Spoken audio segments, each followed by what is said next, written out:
You might be asking, Jason, why are you working on a Sunday? Man, come on, dude. You're supposed to take time for the family, etc., etc., etc. This morning I jump in. Didn't notice it. The sensor went off, 25 psi in the tire.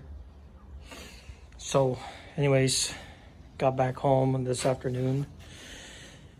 It's Sunday, so every tire shop in the area is closed.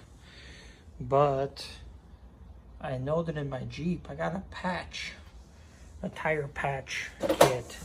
So being that it's Sunday and it might snow tonight, I'm just gonna go ahead and patch it up myself. And then when I got time, I'm gonna go ahead and repair it, bring it into like a Les Schwab or something, and they fix flats free, so they can take the patch out and do it the right way. But yeah, let's grab that patch kit and patch her up. This job done.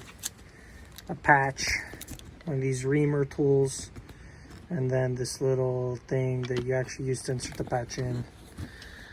Luckily, I got plenty of this garbage in my Jeep.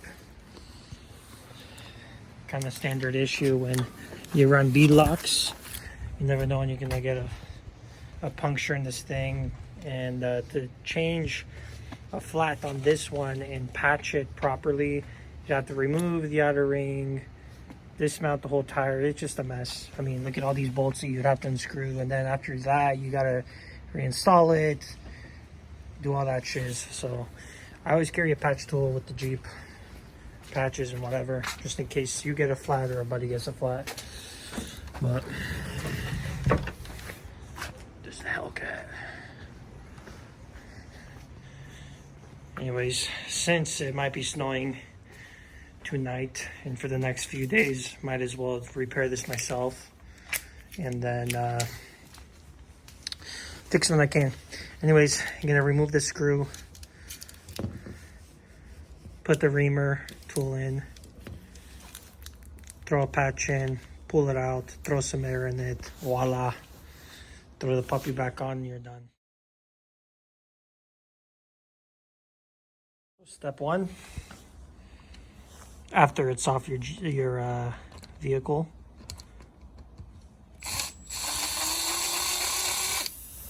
oh shit, man, it's leaking. Remove it, man. This little pile of garbage giving me this much trouble. So that's make the hole bigger.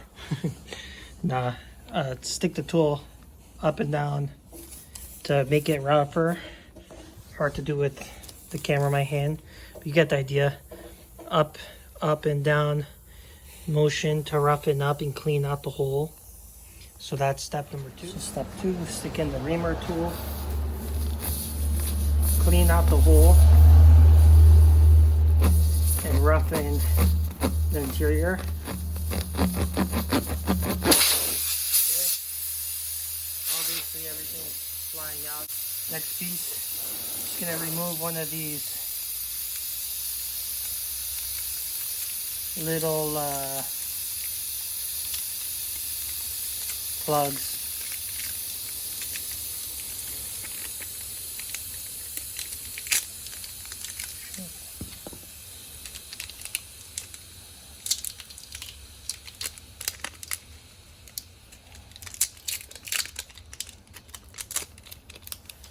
There we go.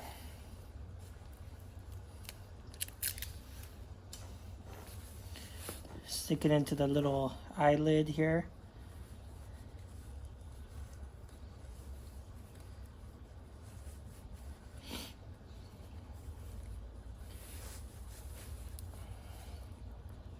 About 50% of the way. And then sticking this puppy in with the actual patch.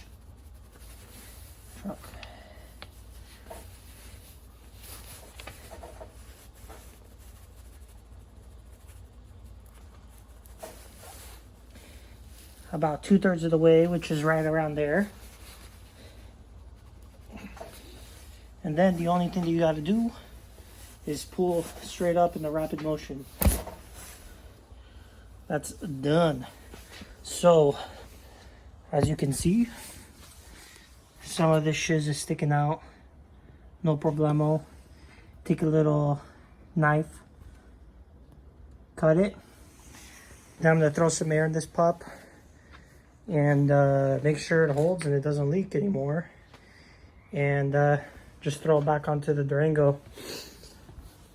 So I mean, you know, this can be a long-term fix. I'm not gonna say that it can't be, but being that it's my wife's car and it's like a family daily driver type car, as soon as the weather gets better, gonna go just take it to Les Schwab, have them pull this plug out and repair it the proper way. So as I'm repairing this, it's beginning to hail again.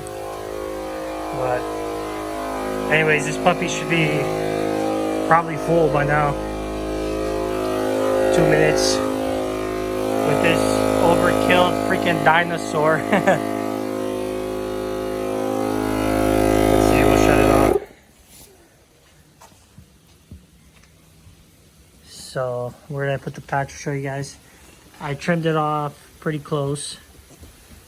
It doesn't appear to be leaking, but the best way to do this, spray a little bit of soapy water on there, and if you don't see any bubbles, you know it's good.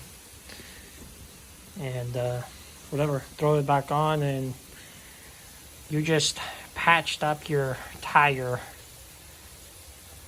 Because I know that I don't want to waste my time going to Les Schwab or one of these freaking tire discounts or whatever shops tomorrow just to fix a flat when I can just do it real quick in my garage, save time. And then when I go repair it, I'm just going to take the tire that I want to do and drop it off at Les Schwab, and then they'll call me instead of waiting there for like 3 hours. But anyways, guys, not a video I was planning on making, but maybe it'll help somebody. 2018 Dodge Durango, where you jack it up in the front and do the job. So throw it back on, make sure you torque these mother truckers. Luckily I'm in my garage, so I got a couple of torque wrenches to choose from, and I'll be back on the road driving this pile. So